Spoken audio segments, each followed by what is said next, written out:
Welcome to Coffee Conversations with Les and Paul, Revelation Edition. A podcast sponsored by Piedmont Road Church of Christ and Ministry League. We're here to discuss the book of Revelation, just as if we were asking Jesus himself. I am Paul Spurlin. And I am Les Sandifer. We hope you will enjoy our relaxed Bible-based discussions. Thanks for joining us as we think about and talk about all those things we'd ask Jesus over a cup of coffee.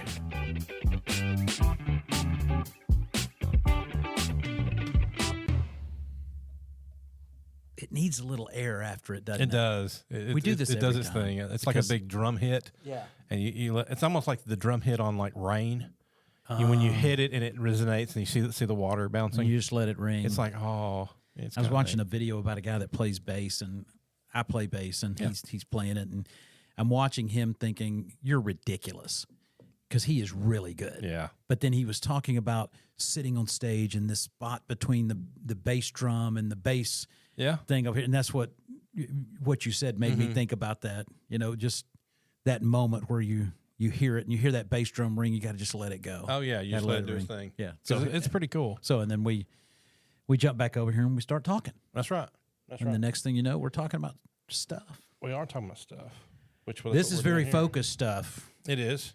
Our other podcast is focused as well, but you know, this one's specific to a topic that's near and dear to A book. a lot of our hearts. It's one specific book, the Book. Revelation. I know. Like it. Not an S. Nope. It There's stands no on its S. own. It's all by itself. It is good stuff. We do want to go ahead and, as we begin the show, thank everyone for listening as we continue this. We are in, this is episode number 5. We will be discussing the next 2 churches on the journey, the 7 churches of Asia, Smyrna and Pergamum. Yes. And we'll get in that in just a few minutes. But we want to thank Piedmont Road elders and church for sponsoring this good show, this venture that we're on, and this journey that we're on to get together. And we also want to thank Ministry League as well for the resources and the location where you can go and find this and other shows just like it. I'd like to encourage folks, if you're listening to this and you find value in it, tell some other folks about it. Mm-hmm. Tell them where to find it. I helped one of our members find the various podcasts at YouTube, which is one place to find it. Right. Or you can go to Ministry League and go to the network, drill down.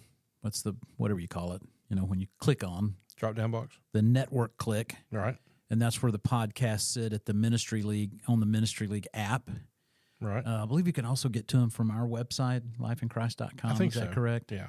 I haven't done it from that forum, so Yeah, because we have our own podcast page on the church website. Church website. So. Yeah, lifeinchrist.com. And all things Piedmont Road. Go there and check it out. And if you have Nice feedback on this podcast or others, coffeeconvo@lifeinchrist.com, email address, or text us, you know, Paul or Les, you know, whichever one of us you want to send a ping to. But that'll keep us, you know, kind of on task if you got comments or thoughts or feedback about, you know, what we're doing, where we're headed, that sort of thing. Like Paul said, we've done several lessons here. We are now to the point where we're going to talk about the church in Smyrna and the church in Pergamum. So these will be churches 2 and 3. Mm-hmm. If you've kind of in tune with what we've been talking about, these are on the kind of a trade route journey. So you had Ephesus first. Right.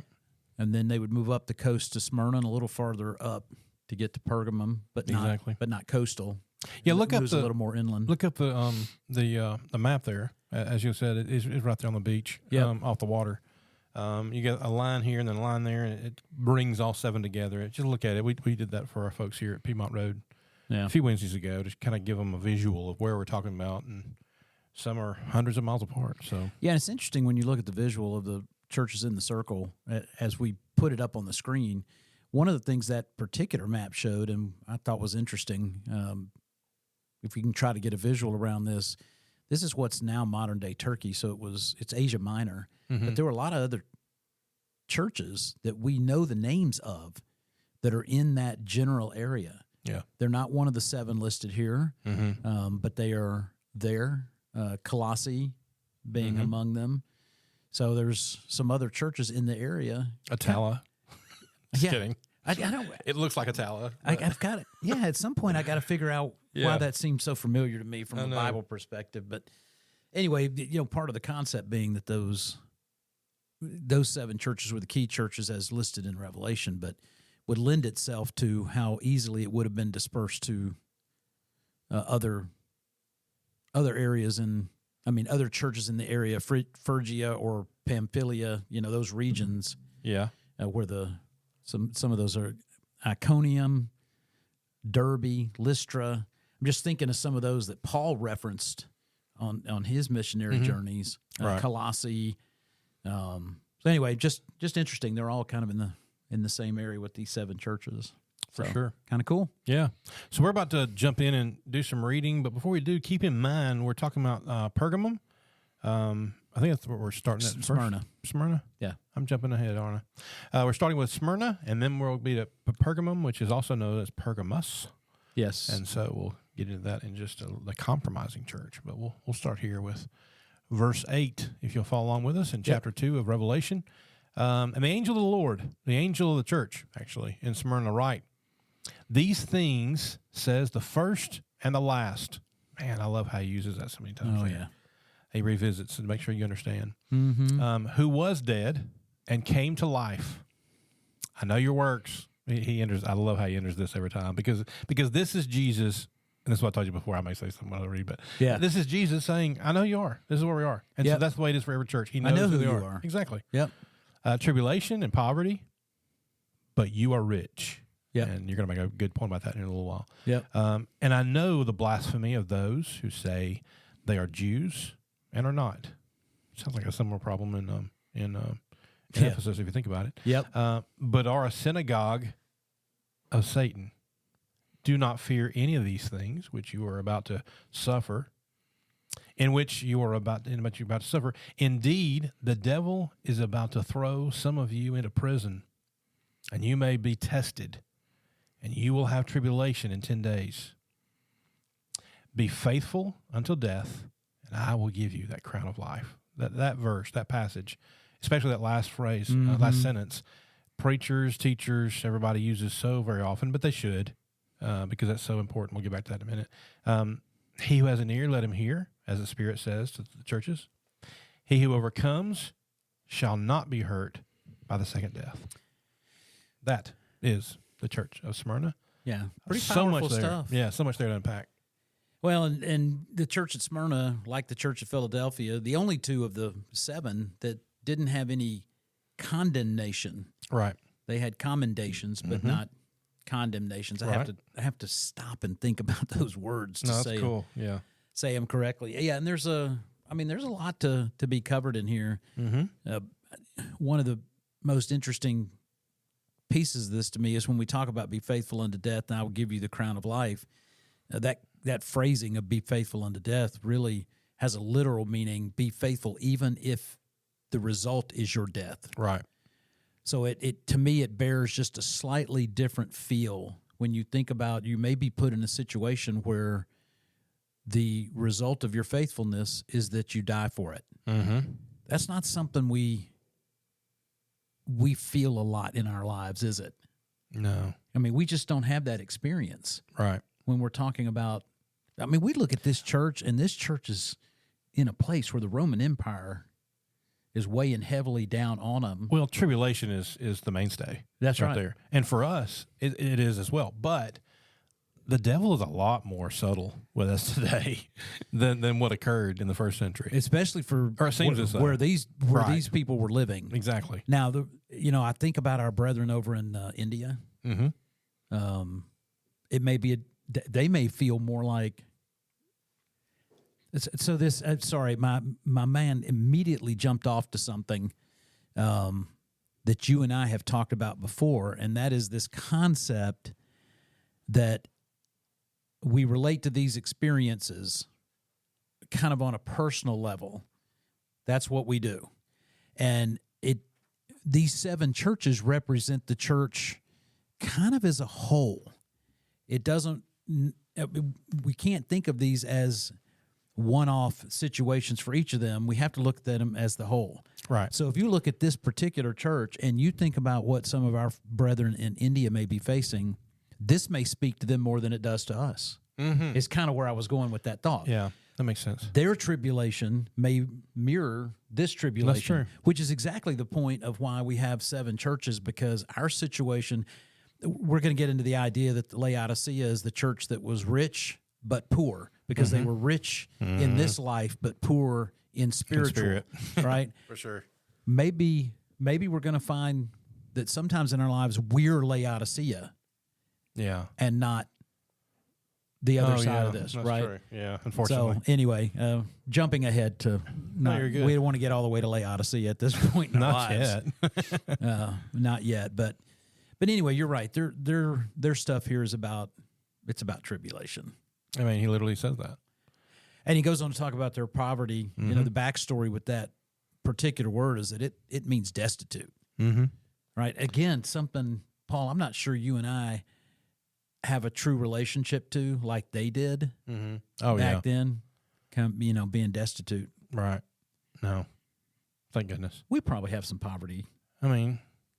But even in this country, we don't, with the exception of a very small percentage, people are not subjected to true poverty in the sense that they have no other recourse. Right. I mean, because we have a lot of ways to help people. Some may not take advantage of it. Can you imagine that existence, though? No. That is it's so sad. I cannot.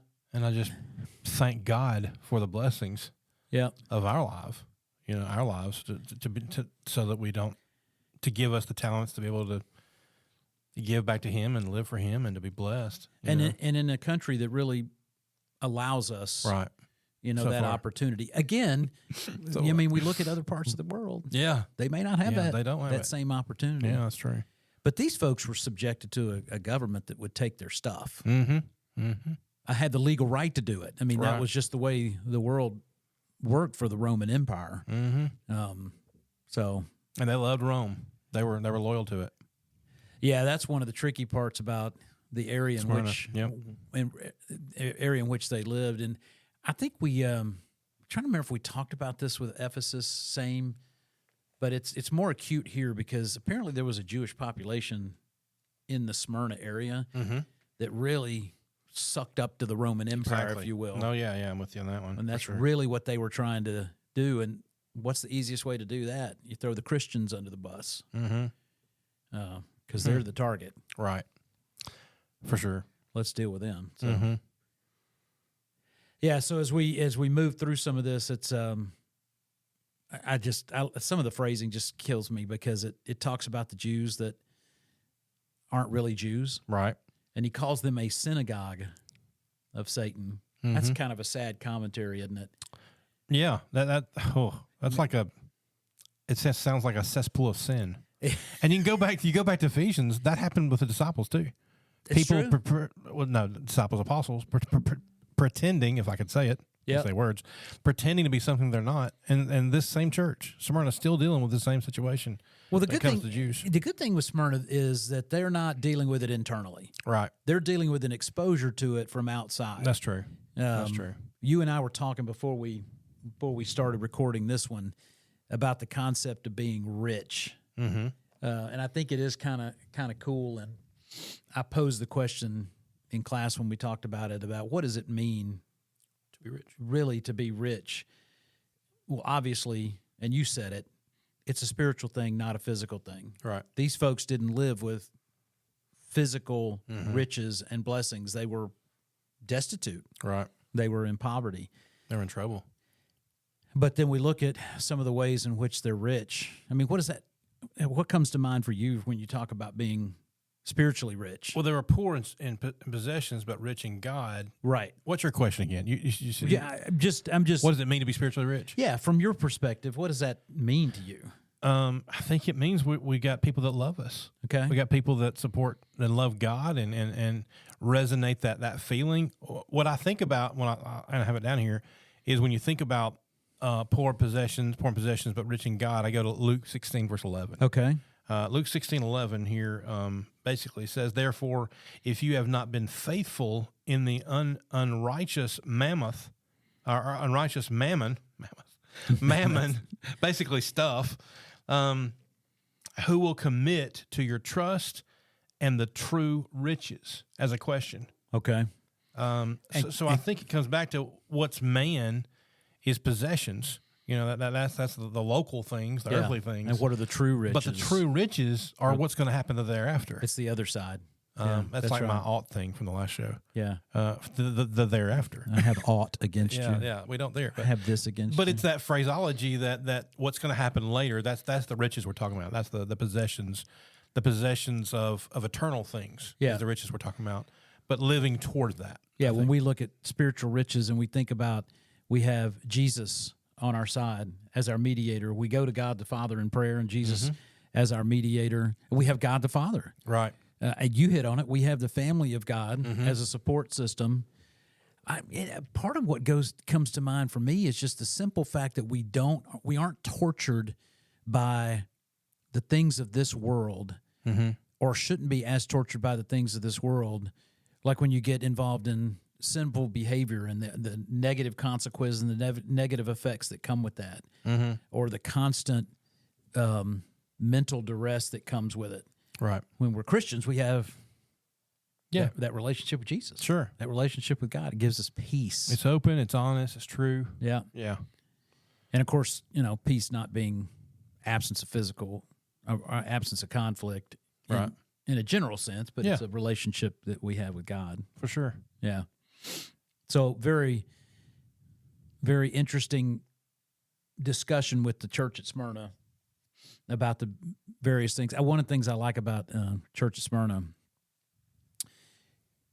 and you've hit on this somewhere in the process. Okay. But the idea that each of these messages to the churches are structured similarly, but the way it's phrased is slightly different. And you hit on this one at the beginning, the words of the first and the last. You use New King James, so it's slightly different in how it's said. What's your say? The words of the first and the last is the way that phrase leads in. I don't remember exactly how the New King James puts it. It's slightly different, but it still uses first and last. Yeah, it uses first and last. Alpha and Omega, beginning and the end. Right. And then it says who died and came to life. Really kind of giving us this powerful representation that Christ has the power over death. He's back, for sure. And, what does that mean to the folks at Smyrna? It should show the strength of Jesus. It does. And it shows who's going to judge us in the end and who's going to control where you spend eternity. Right. Well, it's not the Roman Empire, no matter what they think they can do to you. Or any entity on earth. Or any entity on earth. Yeah. Oh, I have a footnote now that I'm thinking about it. I have a footnote in chapter 5 when we look at the throne of Christ. We'll talk about it then. Okay. It speaks to the same basic idea of nobody has power except Jesus in the end. And to me, that wraps all the way down to the end. Be faithful in death, I'll give you the crown of life. Who's going to do that?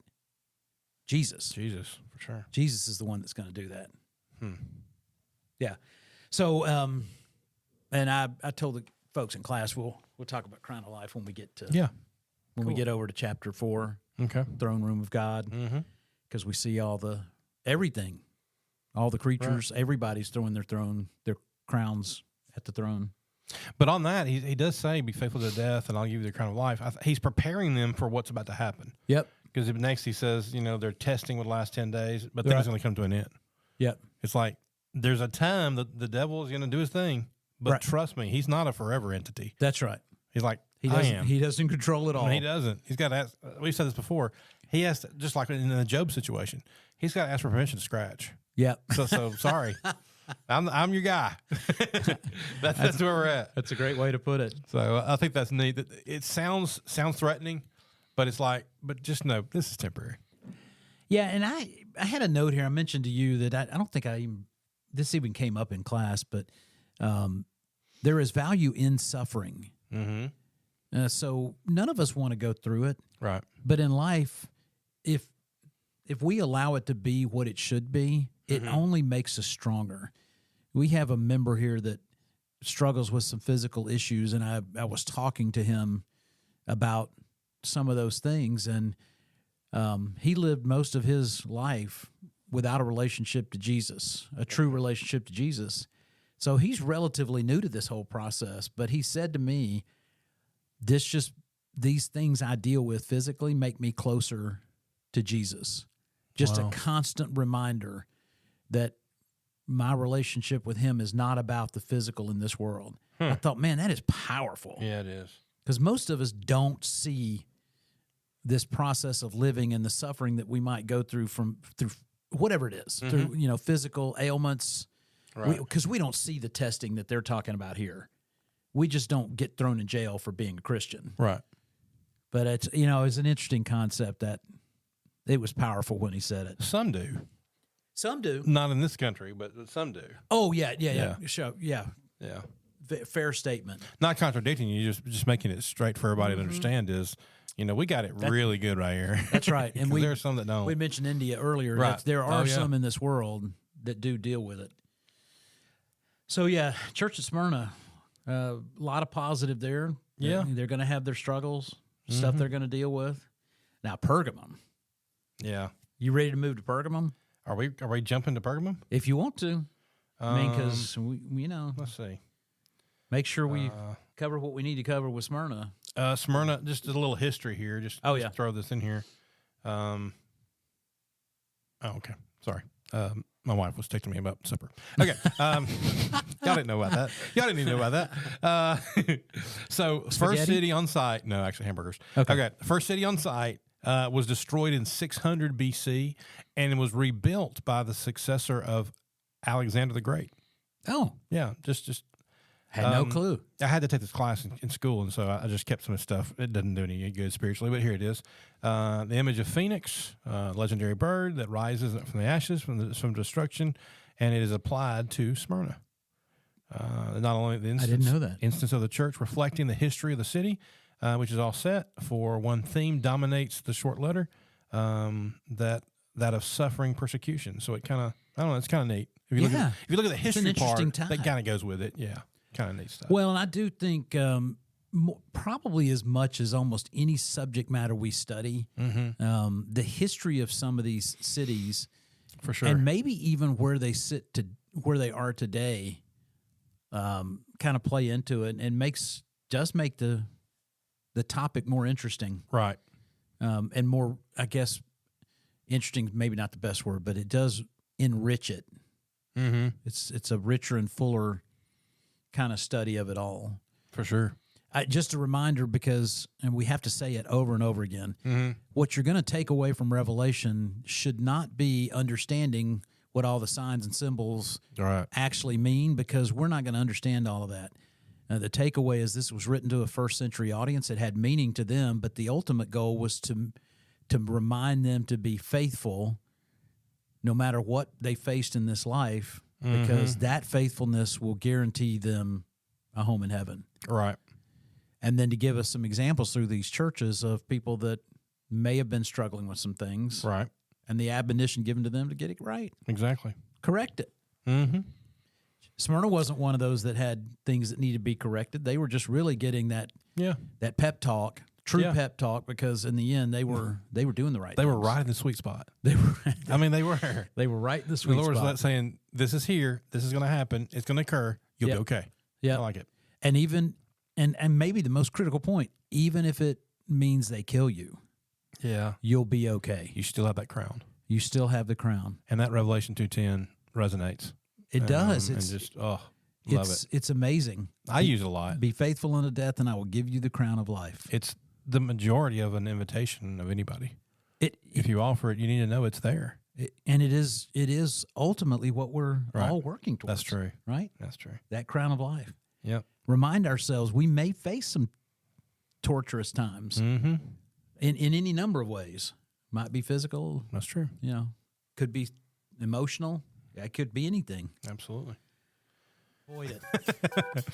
For Les Andover, I am Paul Sperlin. This has been Coffee Conversation, Revelation Edition with Les and Paul. Thank you for being with us today. Thank you for our sponsors, Piedmont Road Church of Christ and Ministry League, and you, the listener. Thank you for being with us. We look forward to being with you over that next cup of coffee.